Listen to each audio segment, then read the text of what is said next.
नगर निकाय चुनाव की घोषणा हो गई है। इस पर चर्चा के लिए हमारे साथ स्टूडियो में 3 गेस्ट हमारे साथ जुड़े हुए हैं। उर्मिला देवी जो कि पूर्व पार्षद है, बहुत बहुत स्वागत है आपका।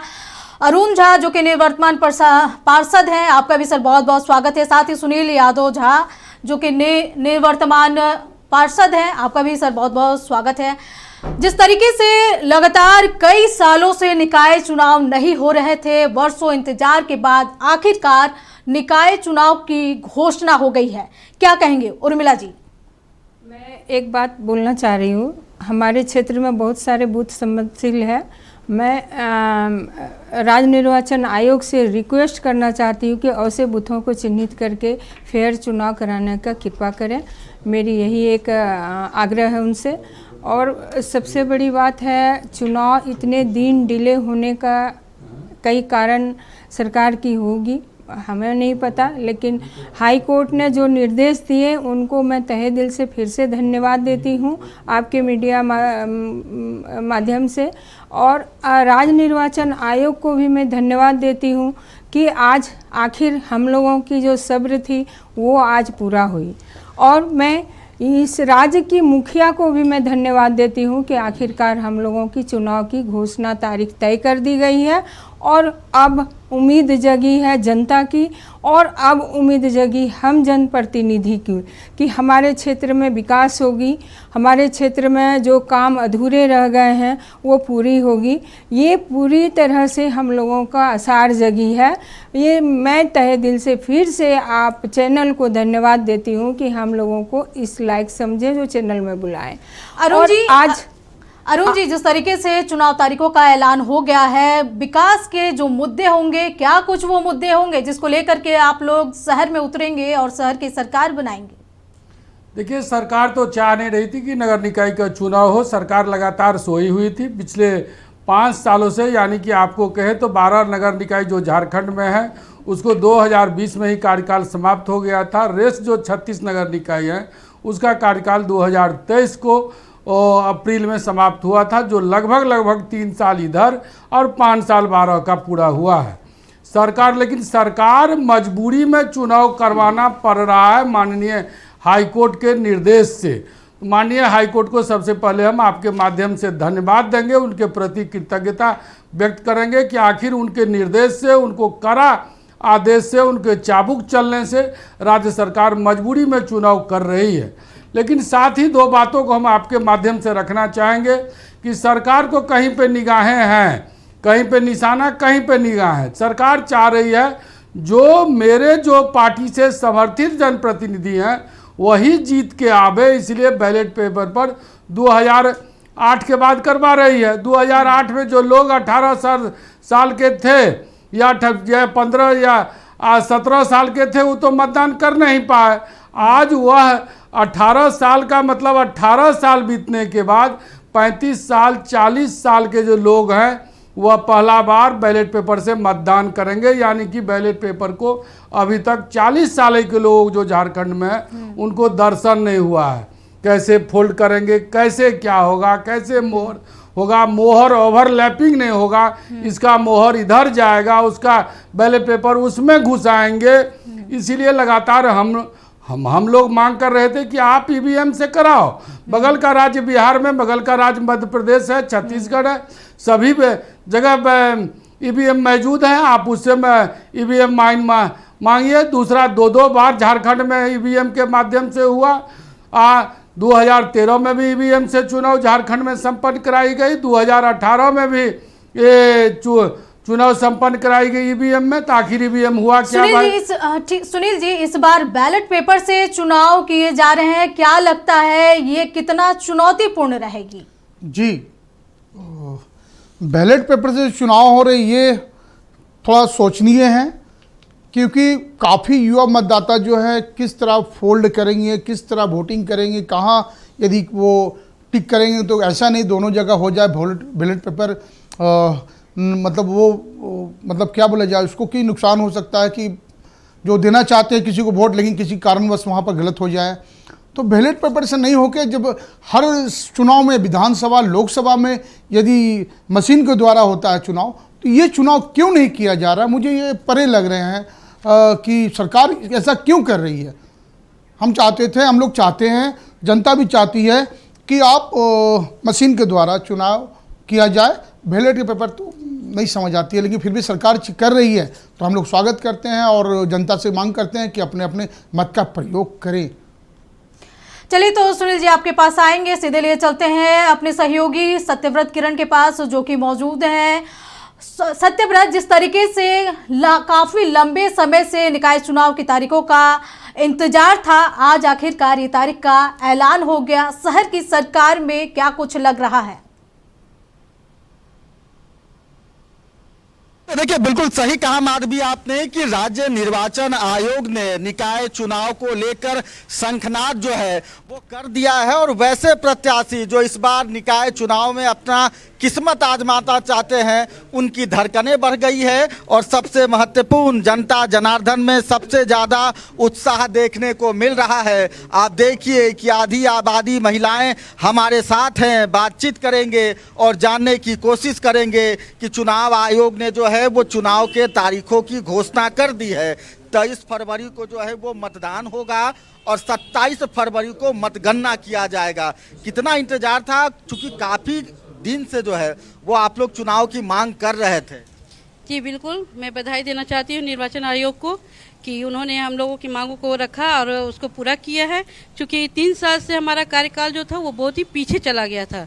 हम लोगों का वार्ड में जो भी काम था वो बिल्कुल ठप था और जो भी हमारी समस्याएं थी बिल्कुल एकदम ऐसा ही चला जा रहा था। हम लोग एकदम कोई काम नहीं कर पा रहे थे। तो इसलिए मैं धन्यवाद देना चाहती हूँ कि एक घोषणा जो हुई है, एक डेट जो फाइनल हुआ है, इसी डेट में ये चुनाव आयोग का जो है वो पूरा हो जाए कार्यकाल, मतलब चुनाव हो जाए, इसके लिए मैं उनका समर्थन करती हूँ। लेकिन दलगत चुनाव नहीं होगा, ईवीएम से चुनाव नहीं होगा, ये आप लोगों के लिए है ठीक? बिल्कुल बिल्कुल अच्छा है, क्योंकि दलगत चुनाव इस वार्ड के लिए तो बिल्कुल नहीं है।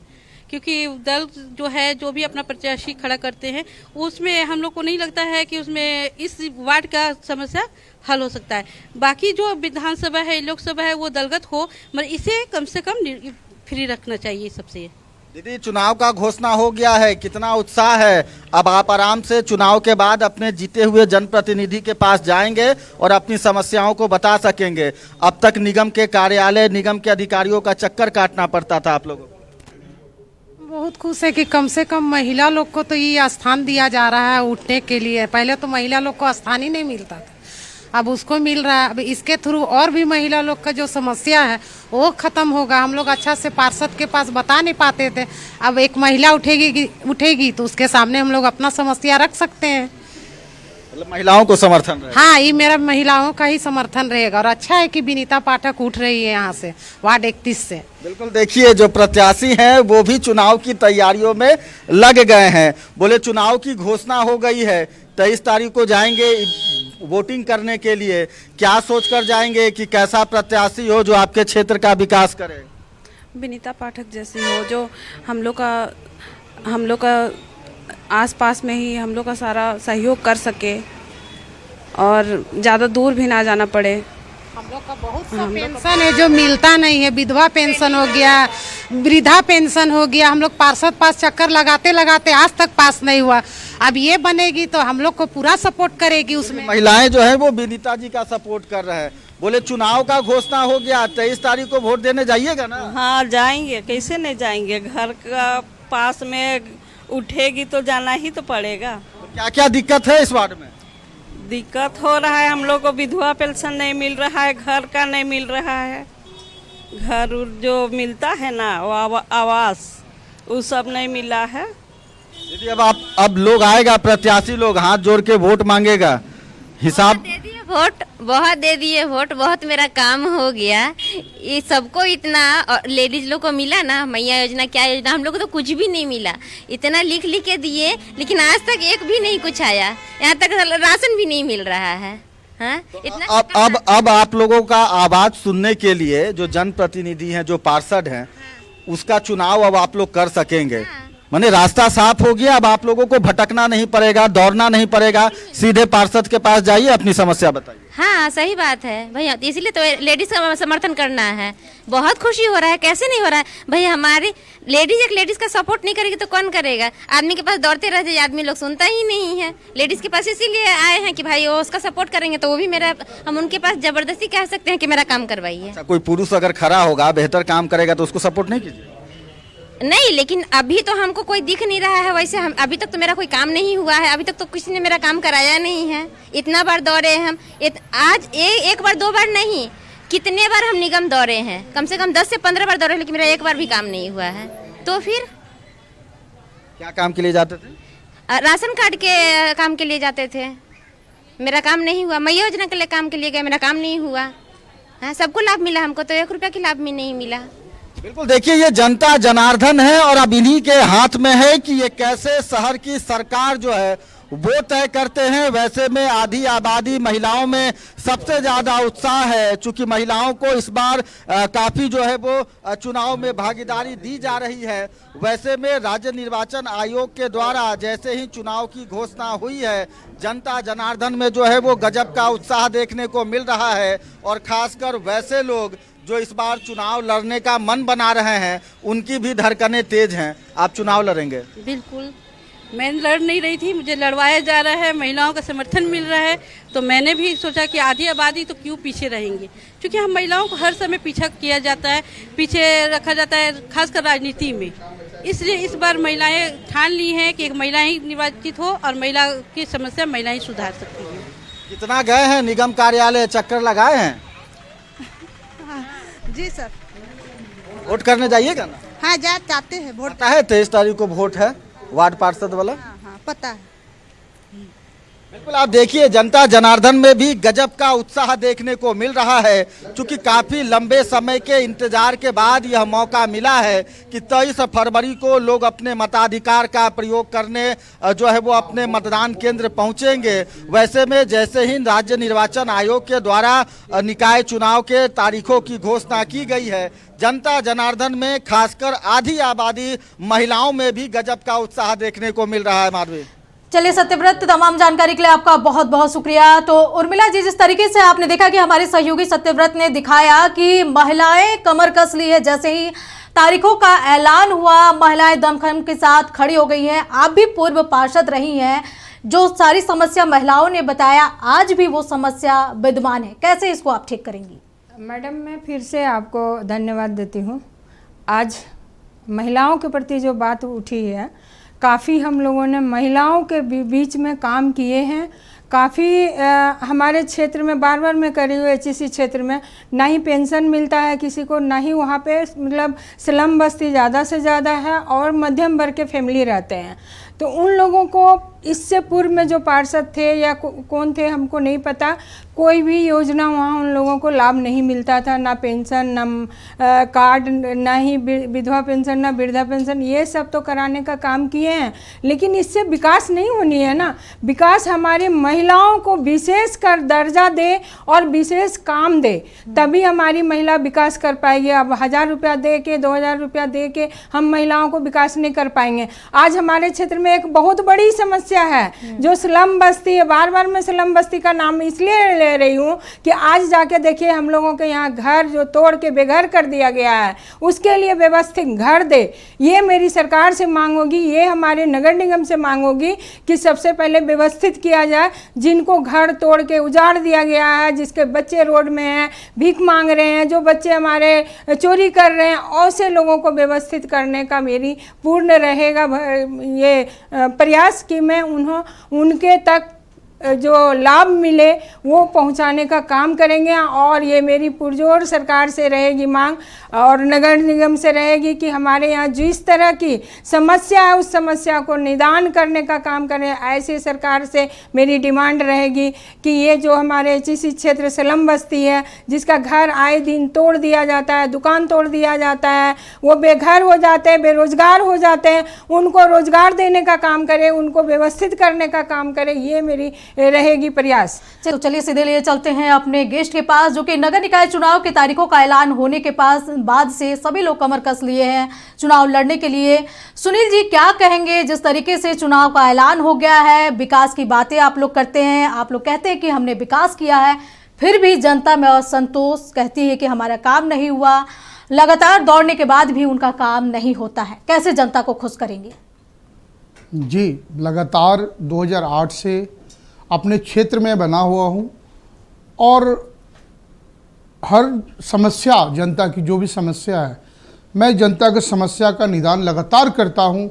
जब भी मेरे पास कोई समस्या लेके आती है तो हमारा प्रयास रहता है कि उन समस्याओं का हम निराकरण करें और उस समस्याओं को उनको हटाकर उनको वो उचित सम्मान या उचित जो भी उनकी मांग है वो पूरा करें। लगातार हम लोग क्षेत्र में अपने बने हुए हैं और जनता की समस्या को सुनकर उनकी निदान करते हैं। अरुण जी, क्या कहेंगे? कैसे जनता को खुश करेंगे इस बार, जबकि नोटा का भी ये नहीं है कि आप नोटा दबा सकते हैं, बैलेट पेपर से चुनाव हो रहा है, दलगत चुनाव नहीं होंगे? देखिए, हम हरमू हाउसिंग कॉलेज जहां आपका कार्यालय है वहां का पार्षद रहते आए हैं, लेकिन इस बार हमने अपने वार्ड बदला है और वार्ड बदल करके 34 नंबर वार्ड से हम चुनाव लड़ रहे हैं। आपको विदित हो कि हरमू हाउसिंग कॉलोनी में सुंदर सा एक रचना हम रचे थे और सुंदर सुंदर आप देखते होंगे कि मेरे द्वारा रांची नगर निगम और सरकार की सहयोग से 11 सुंदर सुंदर पार्क बनाया गया। हर घर में पानी की सप्लाई सुनिश्चित की गई और दिन भर पानी चलते रहता है, नालियां ठीक है, स्वच्छ है, सुंदर है, सभी प्रकार के काम हमने किया है। उसका एक उदाहरण हरमू हाउसिंग कॉलोनी का जो आप देख रहे हैं, एक पश्चिमी भाग, वह है जो आप कहीं भी देखिए, कहीं भी आपको कचरा आज के डेट में भी दिखलाई नहीं देगा। सुंदर सुंदर पार्क है, सुंदर सी सड़कें हैं, सभी सड़कें के दोनों किनारे में पेवर ब्लॉक लगा हुआ है, सभी पोलों पर लाइट है।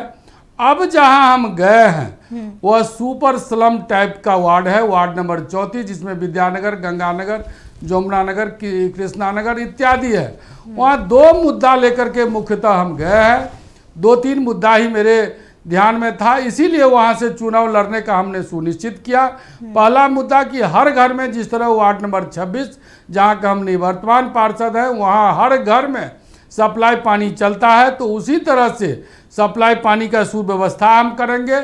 और उसके बाद विद्यानगर में जो भी अवैध घर बने हुए हैं उस घरों को हम वैध सरकार से करवाने का चेष्टा करेंगे और नल जल योजना को सुव्यवस्थित ढंग से लागू करते हुए सुंदर सा सड़क बनाने की व्यवस्था करेंगे, जिससे बच्चे को जाने के लिए स्कूल बस तक पहुंच सके वहां पर।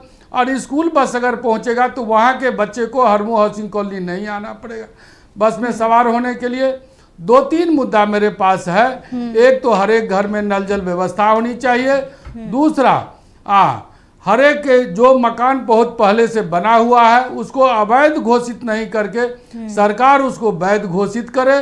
तीसरा मेरा मुद्दा जो है, सुंदर सा सड़क हो और ड्रेन आउट करने के लिए पानी की व्यवस्था को, बहाव को सुनिश्चित करने के लिए, यही 3 मुद्दा लेकर के वहाँ सेवा के भाव से हम गए हैं। हमें आशा है, नहीं बल्कि पूर्ण विश्वास है कि वहाँ का जनता हरमू हाउसिंग कॉलोनी का जो व्यवस्था में रहा है उसको देखते हुए हमें वोट देगी और हमें जिताने का प्रयास करेगी, जिससे लोगों को शहरी जीवन देने का हम प्रयास करें। चलिए अरुण जी, तमाम जानकारी के लिए आपका बहुत बहुत शुक्रिया, अपनी बातों को रखने के लिए और इस चर्चा में शामिल होने के लिए। सुनील जी, आपका भी बहुत बहुत शुक्रिया इस चर्चा में शामिल होने के लिए, और उर्मिला जी, आपका भी बहुत बहुत शुक्रिया इस चर्चा में शामिल होने के लिए। तो बता दें कि झारखंड में नगर निकाय चुनाव का ऐलान हो गया है। राज्य में 23 फरवरी को नगर निकाय चुनाव होंगे, वहीं 27 फरवरी को इसके नतीजे आएंगे।